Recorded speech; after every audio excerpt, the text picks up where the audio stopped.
one of the things that's very appealing about nuclear is that the plants are quite pretty. They're not too intrusive. Take a look at this, if we can find it. Do we have a plant up there? No, we don't have it. There we are. Look at that. Now that's got a cooling tower.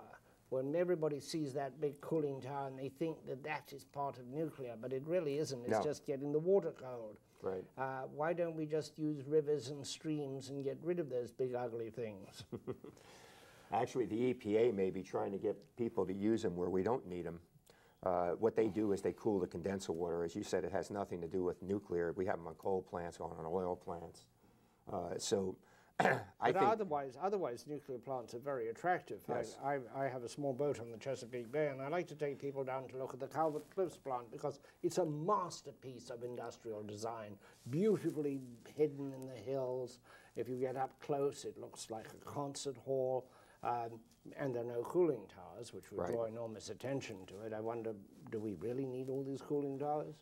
Well, I think where we put them in, you've done it for thermal pollution reasons or water conservation. I think right now the problem is we may see them being forced into places where they don't belong and can't be put in.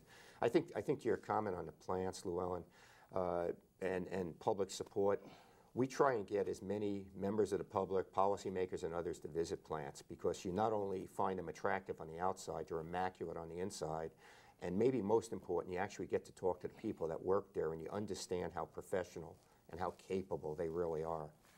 There is a part of the opposition to nuclear power, and I'm surprised that it's lasted more than 40 years, which basically says anything but nuclear. And some of the support for other forms may be anything but nuclear. Is the industry ever going to overcome this? I mean, we overcame other public opposition, including fluoride in drinking water. Could we overcome this? I think that we have a dedicated crew of anti-nuclear groups. They're not large, and I think one thing is they're in business to oppose nuclear. That's how they raise their money. I think the general public is actually pretty supportive. Policymakers in the states and even in Congress are very supportive. And we've had a lot of dialogue with environmental groups who are very supportive of nuclear for its ability to produce electricity without emitting any greenhouse gases. So I think we're seeing the movement go in the right way, but there'll always be a dedicated small group that is their mission in life. Tell me about this workforce. In particular, tell me about talking to young people in the new workforce. Yeah, it's really, we have a young gen nuclear group, which is on the order of, hundreds to thousands now that are growing in our industry. And in fact, this week I had a very interesting experience. We had about 9 of these people in our office, basically because they volunteered to be in this Clean Energy America program to go out and talk to people about nuclear energy and energy in general. And I sat down and talked with them. And one thing that's funny, you mentioned TMI. When you ask these people about TMI and what does it mean, it's too much information. It's not 3 Mile Island, and nuclear guys know that. But kids in their 20s and even in their 30s, when you bring up TMI, you say, what does that mean? It's always too much information. We're thrilled with the young people, and it goes back to what I said earlier. They see long-term jobs. They also are very interested in doing things to help society, and they see nuclear as a way of producing electricity without polluting the air. I think we have a picture of you talking to some of these young people inside a plant. There we are. They don't look so young. Maybe they're not young people, but there we are inside a plant. And you note how incredibly clean it is. It's like a place where chips are manufactured.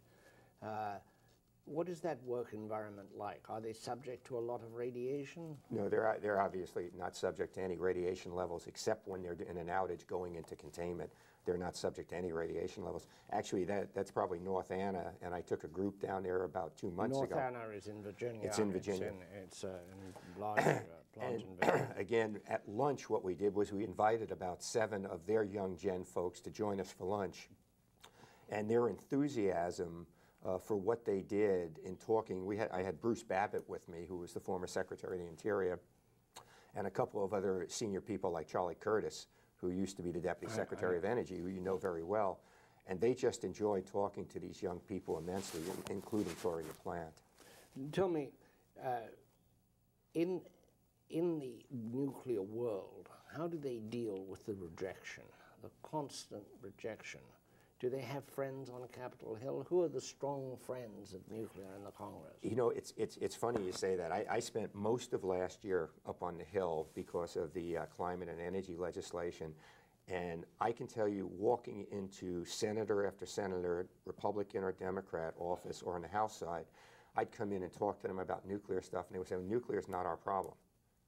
Our problem is climate change issues with the coal plants. Our problem is cap and trade and how we do it or don't do it. And in the Kerry Lieberman Graham bill, we had a series of nuclear provisions which we got total agreement to by Republicans and Democrats as necessary. So we're not actually running into this staunch opposition from policymakers.